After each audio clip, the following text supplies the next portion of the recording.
Salut à tous, aujourd'hui on se retrouve pour parler du choix de l'appareil pour débuter la photographie.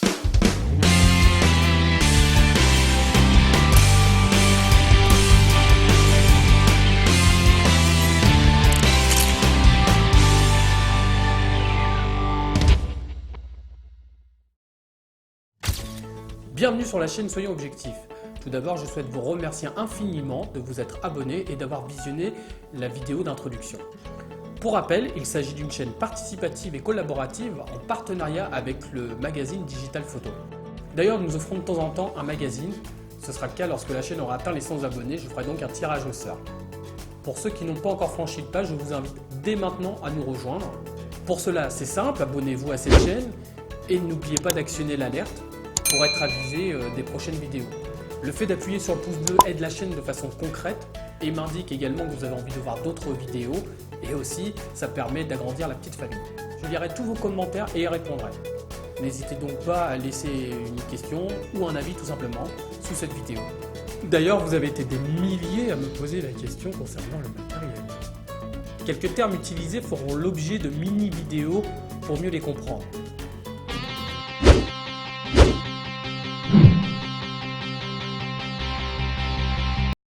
Entrons dans le vif du sujet. Alors, quel matériel acheter?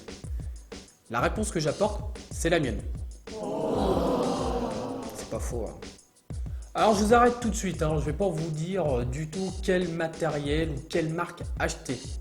Que vous soyez utilisateur ou futur acquéreur d'un bridge, d'un compact, d'un réflexe, d'un hybride, sachez en premier lieu que ce n'est pas le matériel qui fait le photographe. Bah non. Ne pensez pas que du matos d'expert vous permettra de faire des plus belles photos. Soyons clairs, rien ne remplace la pratique. Puisque cette chaîne s'adresse aux débutants, mon conseil est de s'acheter le matériel que vous pouvez vous offrir. Et j'ai envie de dire, adapté à votre niveau. Vous entendrez de tout dans le domaine du matériel de la photo. Telle marque est meilleure, tel appareil est meilleur, enfin voilà, de tout.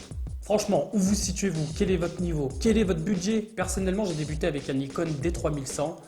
Il valait 300 € à l'époque et pour moi, c'était énorme. Alors n'investissez pas dans du matériel à des milliers d'euros, surtout si vous débutez. Ah si, il y en a qui le font.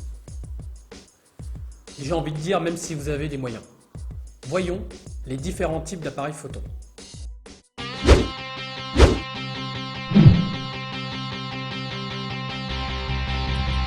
Il y a l'appareil photo dit compact ou APN. C'est un appareil classique, bien qu'il existe des versions expertes, on en parlera plus tard. Il est souvent peu cher, comme disent les Marseillais, léger, mais il n'a pas de réglage avancé et du coup, il n'est pas très lumineux. Le capteur est petit et pas très réactif. Ce n'est pas avec un appareil de ce calibre que vous ferez des photos dont vous serez fier.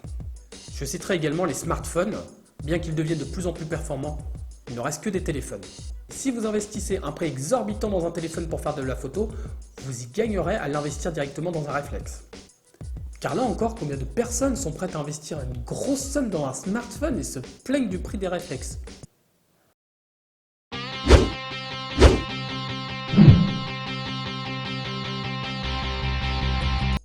Le bridge, pas celui du dentiste. C'est un appareil entre le compact et le réflexe. C'est-à-dire qu'il est plus massif qu'un compact et plus léger qu'un réflexe. Il a la plupart du temps des réglages automatiques, mais une plage focale plus élargie qu'avec un compact, mais toujours avec un petit capteur. Il dispose de quelques options de réglage et une visée par l'écran. Il a un objectif unique et intégré, vous ne pourrez donc pas le changer. Mais il peut être le bon choix pour une pratique très ponctuelle de la photographie, surtout si vous avez bien défini vos besoins.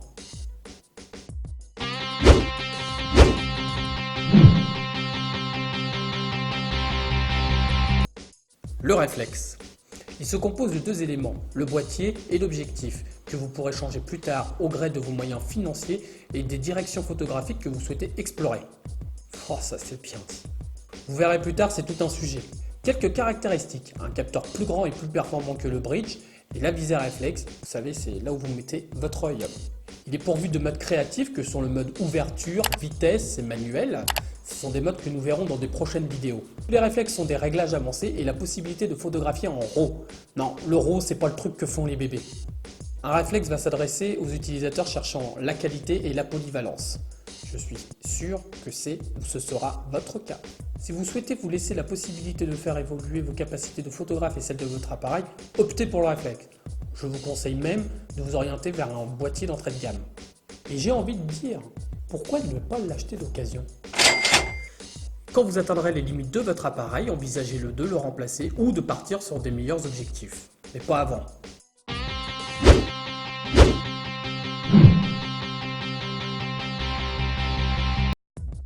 En grosso modo, un hybride c'est un réflexe, mais sans miroir et parfois sans viseur optique. Donc vous voyez l'influence de vos réglages en direct. Ils sont plus compacts et plus légers que les réflexes. C'est le top pour les voyages par exemple.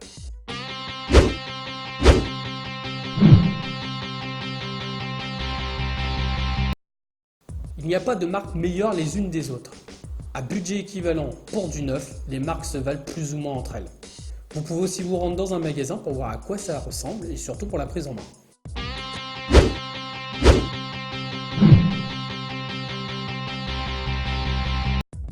En premier, c'est la taille du capteur qu'il faut prendre en compte.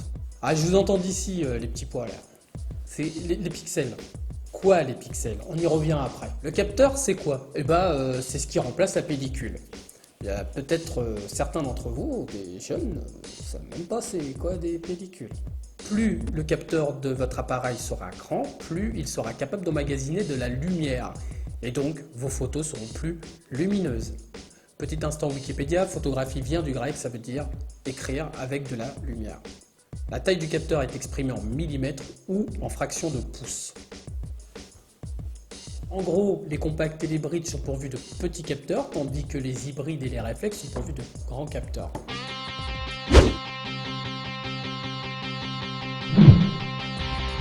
La sensibilité s'exprime en ISO. Plus la sensibilité est élevée, plus l'appareil sera capable de faire des photos dans des conditions de faible luminosité, comme la nuit ou à l'intérieur par exemple. On verra plus tard l'influence des ISO.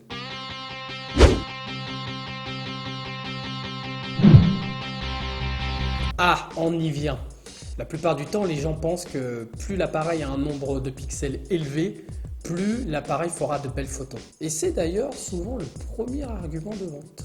Les pixels expriment la définition de l'image, en gros son agrandissement. Le plus important c'est la taille des capteurs et par là même la taille des pixels. Donc plus votre capteur est grand et plus vos pixels sont grands. Retenez que si vous avez deux appareils comprenant 24 millions de pixels, celui qui aura le plus grand capteur sera meilleur.